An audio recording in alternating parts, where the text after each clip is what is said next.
కథ ప్రపంచంలోని శ్రోతలకు ఈరోజు వినిపించబోయే కథ మల్లాది రామకృష్ణ శాస్త్రి గారు రాసిన కణ్వాశ్రమం. అబ్బాయ్, ఓరి నాయనో, కొంప నట్టెట్లు కలిసిపోయిందిరా. ఏం రాత, బ్రహ్మరాత, ఉలకవు పలకవు, నిన్ను కాదన్నట్టు. అలా బుద్ధావతారంలాగా మెదలకుండా దిక్కులు చూస్తూ ఊరుకుంటావేమిరా? నీకు చీమ కుట్టినంతైనా లేదేంరా? లేకేమమ్మా, చీమలేమిటి, చెవి కింద జర్రులు పుట్టపెడితివి. పనసంతా ఏకరువు పెట్టడం అయిందా? ఇంకా ఏమైనా కురదలా ఉన్నదా? ఉంటే కానీ మంచి శృతితో ఎత్తుకున్నావు. కానీ ఇంతకు ఇంత ఈ జన్మలోనే అనుభవిస్తున్నా. ఇంకా బుద్ధి రాదాయను. ఇంతేలే ఇహ.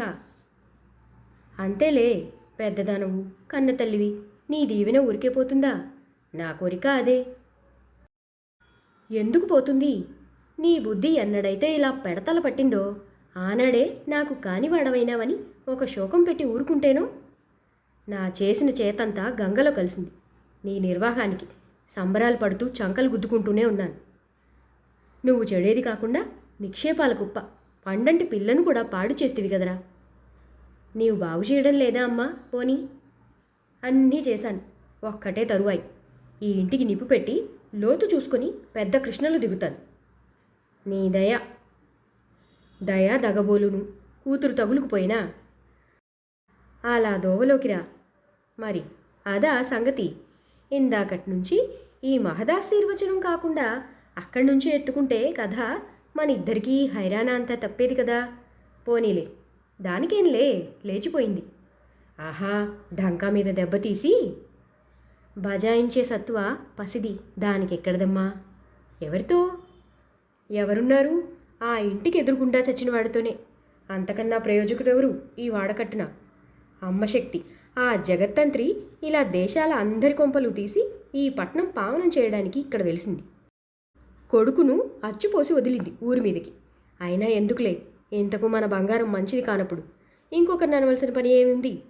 తోడి వాళ్ళలాగా లక్షణంగా పెళ్ళి పెటాకులు ఏడ్చి మొగుడు చాటున పడి ఉండి మానవతి అనిపించుకునే రాత దాని నుదుటన రాయలేదు. చి, కులనాపకురాలు, బిడ్డలు పుట్టగానే సరే. ఈ మాటలన్నీ అనడం, నీవిలా ఆడిపోసుకోవడం మన లక్ష్మీ సుందరాన్నేనా? ఇంకొకళ్ళని అనడానికి నేనేమంత కండకావరం మదమాత్సర్యంతో పడిపోతున్నానట్రా. మానానికి మగ్గుతూ ఇదవుతుంటేను ఇంతింత మాత్రంగా ఉంది భూదేవికి భారంగా ఈ మొండి జీవాన్ని. పోవే రండా, నీ కర్మ ఇంతేనని ఇక్కడ పారేసి ఆ మహారాజు పుణ్యాత్ములు కళ్ళు మూసుకున్నారు. నా రాతేమో ఇలా భగ్గుమంది. ఏం చేతుండ్రా తండ్రి, ఈ నింద ఎలా భరించేదిరా నాయన? నీవెందుకమ్మా భరించడం? నీ కూతురా, నా కూతురా? నా కూతురైతేనూ ఇలా ఊరుకునేదాన్నా? పొత్తిళ్లలోనే దాన్ని గొంతు నులిమి పారేసేదాన్ని. నాకు ఆ దివ్య దృష్టి లేదు, అంత సాహసమూ లేదు. నీవా? నీకా? నీ తీరు ఒకటి మండింది కనుకనా ఇవి తక్కువైనాయని ఏడుపు. నిప్పంటి వంశంలో చెడబుట్టారా మీరంతా. ఈ భాగవతం చాలించవమ్మా తల్లి. ఇంతటితో నీకు నీ పెద్దలకు వేయి దండాలు. ఇంతకు ఎక్కడికి లేచిపోయిందంటావు? ఎక్కడికా? నడి గోదావరిలోకి. ఎక్కడికైతేనే తెగిన గాలిపడవా? ఎప్పుడు వెళ్ళింది? ఏమో, కన్న అనవచ్చే నేర్పుంది దానికి. ఎప్పుడు దూసుకుపోయిందో, ఎన్నాళ్ళ నుంచి ఈ ఆలోచన చేస్తుందో, ఎన్నాళ్ళ నుంచి ఈ పన్నాగం పన్నుతుందో.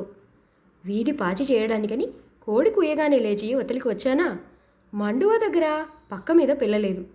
ఇదేమా అనుకుంటూనే ఉన్నానా, ఒకవేళ నీ దగ్గర ఏమన్నా కూర్చొని చదువు ఏడుస్తుందేమో అనుకున్నాను. ఈ చదువులే కొంపకి నీ తిప్పలు తీసుకుని వచ్చిపెట్టాయి.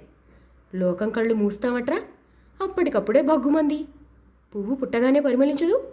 నన్ను చూపించి ఈ పక్కింటి బడవ ఉందే, దాని దాసి దాంతో గుసగుసలు మొదలుపెట్టింది. ఎదురింటి గంగానమ్మ లోపల పిసుక్కుంటూనే ఆ మొగుడు వెధవాయికు ఏదో నూరిపోస్తోంది. కొంప మీదకు దండోర పంపుతుంది కాబోలు. రాణి, పెళ్ళాన్ని వంచుకోలేని చేవల వాజమ్మ తగుదునమ్మా అంటూ ఏ మొహం పెట్టుకుని నా గడప తొక్కేవరా అని బిందె నిండా ఒత్తుగా కలిపి నెత్తిన దిమ్మరిస్తాను, తాట ఒలిపిస్తాను. ముండలు వెళ్తున్నాయిరా రాజ్యం. మన వియ్యంకుడికే ఈ మర్యాదలన్నీ. వియ్యంకుడా, వాడి నెత్తురు కళ్ళ చూడకుండా వదులుతానా? పౌరుషం లేక బతికేవిరా? ఎలా పుట్టావురా ఆ సింహం కడుపున? ఇంత వెన్నుపాము చచ్చిన వెధవ్వి. వీడు వియ్యంకుడా, వాడు అల్లుడా. నీకు ఇష్టమేనా కూతురు దేశం మీద తగులుకుపోవడం? ఆహా, విచారమేమీ లేదురా? లేకేమమ్మా, కడుపు తరుక్కుపోతోందిరా. అన్నీ ఉడిగి నేడో రేపో అంటూ సిద్ధంగా కాళ్ళు చెప్పుకున్న నాకే నవనాడులు కుంగిపోతుంటే కన్న కడుపు నీకు ఉండదట్రా తండ్రి. ఎలా పుట్టిందిరా దీనికి ఈ బుద్ధి? కాగడా వేసి గాలించిన ఇరుపార్శాల మన వంగసాల్లో ఇటువంటి వంటిదే లేదే. ఇంతకు ఏ కాలానికి ఏం రానున్నదో తెలియదు కదా. ఊరుకోనాయనా, విచారపడి మాత్రం ఏం చేస్తాం, చేయి జారిపోయిన తరువాత. నేను అందుకు కాదమ్మా ఇదవడం, నాతో చెప్పి వెళ్ళింది కాదే అని. చెబితే రాజాలాగా పంపించేవాణ్ణి కదా. నా ముచ్చట తీర్చి నా కూతురు నా అంత అయింది కదా అని సంబరపడి దీవించేవాణ్ణి కదా, సుఖంగా వెళ్ళు తల్లి అని. హారీ, నీ ముచ్చట ముక్కలుగాను. ఇదెక్కడ కొయ్యమతనరా నీది? ఇదా నువ్వు చెప్పిన చదువు? ఇదా నీ పెంపకం? అంత మక్కువ ఉన్నవాడివి అయితే నడివీధిలో గుడిసె వేయించి గుమ్మ ముందు కాపలా కూర్చోలేకపోయినావు. చిన్నతనంలో పెళ్ళం పోగానే మళ్ళీ ఓ ఇంటివాడివవరా అని శతవిధాలా పోరాను. ఎవ్వరు చెప్పినా వినకుండా ఆ పసిగుడును పెంచి పెద్ద చేయడమే తప్ప నా కోరికలన్నీ తీరిపోయాయి. ఇంతవరకు అనుభవించిన భోగం ఇక ఏ జన్మానికి ఎక్కి దక్కి అని వేదాంతం పేలగొడితివే. మళ్ళా ఈ కాలానికి భీష్ముల వారు అవతరించారు కదా అని మురిసిపోతుంది కదరా. ఇదా అయ్యా నీవు తలపెట్టింది? తలపెట్టడానికేంలే అమ్మా, తరించాను. ఎంత సుకృతం. పచ్చి కలి బగ్గున తగలబడుతుంటేను. పరమాత్ముని లీల. ఛీ అప్రాచ్యుడ. అదే అదే దీవెనమ్మా. నాన్నా, ఏం తల్లి 3 నెలలకా ఈ ముసలి పాపడి మాట జ్ఞాపకానికి రావడం మీకు? పోరుపట్టి మారాన్ చేస్తాడేమోనని అవ్వ దగ్గర వదిలేసి మీ దోవని మీరు చక్కా పోయారు కదూ. ఆవిడకు నా ముద్దు మురిపిం ఏం చూపించను? నాన్న, నా మీద కోపమా? కాదమ్మా, ఎంత కసి అనుకున్నావు మీ మీద. తగని ఉక్రోషంగా ఉంది నన్ను తీసుకువెళ్లకుండా బెంగుళూరు వెళితే. నాన్న, నన్ను క్షమించవా? ఆ వేళ తెల్లవారగానే ఆ ప్రబుద్ధుడు మీ మావగారు వచ్చి నా ఎదుట ఓ అరగంట భరతాభినయం చేశాడమ్మా. తెలియనివాడు కాదు కదా అని నేను మామూలుగా మాట్లాడుతుంటే అది క్రమంగా కథాకళిలోకి దిగింది. ధోరణి ముదిరి రామలీలగా మారేదే. కానీ ఈలోపుగా నాకు అసలు కీలకం అర్థమైంది. నా లెక్చరు అంతా వింటాడు, తల ఊగించి అవునంటాడు. అలా ఎవరికి వారు ఏరికోరి వరించి ఎవరితోనూ చెప్పకుండా గాంధర్వం దోవ నడవడమే ఉత్తమం అంటాడు. నా అంతటి వాడి కూతుర్ని, నీ అంత అందగత్తెను, యోగ్యురాలను చేపట్టడం తన పిల్లవాడి అదృష్టమే అంటాడు. కానీ అన్నీ అంటూనే ఇంకా మెదడును బొబ్బట్లంత మడత వేసి ఆ సందున ఏదో దాస్తున్నాడు. చెప్పించేటప్పటికీ తాతలు, మీ తాతలు కాదు కదా, మా తాతలు దిగివచ్చారు. ఏమన్నారు? అన్న మాటకు నాకు కోపం రాలేదమ్మా. విని నువ్వు నవ్వుతానంటే చెబుతాను. సై, తన ముచ్చట తీరాలన్నాడు. రైటో అన్నాను. ఏమని? పాపం ఆ అమాయకుడేమీ కొండ మీద కోతిని కిందకి దించమనలేదమ్మా. జానడి కాగితం మీద కలంతో కరపెరలాడించి కళ్ళు నలుపుకోకు కందుతుంది. నాకు అర్థమైందిలే. కాలేదులే, ఇంకా అసలు మజా ఉంది. నేనే గమ్మత్తు చేశాను. గాంధర్వమైన కట్నం ఇవ్వక తప్పిందని నసిగాడా. నేను సంతకం చేసి కలము చెక్కుబుక్కు ఆయనకి అందించాను. ఆ ధీరుడు అటూ ఇటూ చూసి ఇటూ అటూ చూసి పళ్ళు బిగబెట్టి 5,000 వేసుకున్నాడమ్మా. అన్యాయం కదూ నాన్న? కాదు మరి, ఆ మాత్రం ఇంగితం ఉండద్దు. రవ్వల దిద్దులు చేయించుకుంటూ రాగితో గూడు కట్టమంటే పురమాయించే అవివేకం ఎవరికైనా అసహ్యం వేస్తుంది. నిజంగా నాకు కోపమే వచ్చింది. చెప్పొద్దు, అది చించేశాను. మంచి పని చేశావు. ఆహా, మరి అలా వదిలిపెట్టి ఊరుకుంటానా? లేకపోతే 15,000కు దమ్మిడి తక్కువ పుచ్చుకుంటే అది నీకు ఇన్సల్ట్ కాదమ్మా?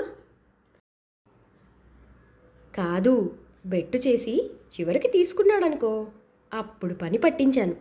దిమ్మ తిరిగిపోయిందిలే. కిక్కురుమన్నాడనుకున్నావా? నేనసలు మెదల్నిచ్చానా? బావగారి వరుస భలే బాగా వినియోగించుకున్నాను. వెర్రివాడా, ఇంత ఘనకార్యం చేసి ఇలువరస నిలిపింది నా కూతురు గాని నీ కొమరుడు కాదోయ్. రివాజు ప్రకారం అయితే కొనేవాడు మణిని వెతుక్కుంటూ రావాలి. అది సబబు. జరిగిందేమిటో తెలుసునా? కాశీమజిలీ కథలు చదివావు కదూ. ఏదో రాజకూతురు కాలువలో స్నానం చేస్తూ ఉంటే ఒడ్డున విడిచిన కంఠహారాన్ని గద్ద తన్నుకుపోయింది. నీవా పిల్లవాణ్ణి ఉగ్గుపాల నాటి నుంచి లెక్క కట్టి సాలుసరి కాంపౌండ్తో సహా వసూలు చేయడానికి ఎవరు దొరుకుతాడా అని కాచుకొని కూర్చుంటివి. నీది అది ధ్యాస. మన సంగత అమ్మాయి తనకు తానై అనువుగా ఒక ఇంటిది కావాలి. అంతేకాని మన మెదడు ఏమాత్రమూ దాని అభిరుచితో మిళాయించకూడదు. ఆ దరి నువ్వు, ఈ దరి నేను, మధ్య వెన్నెల ఏటిలో మునకలు వేస్తూ మీవాడు ఉక్కిరిబిక్కిరి అవుతాడే కానీ ఒడ్డుకు ఎక్కలేడు. అమ్మాయి చేయి అందించింది. అవును మరి. అలా వెలాతెలాబోతావేం సహబాసనక? ఇలా తుఫాన్ లేపేశానమ్మా. ఇహ అక్కడ నిలిస్తే ఒట్టు. తోక ముడుచుకొని అదే దౌడు.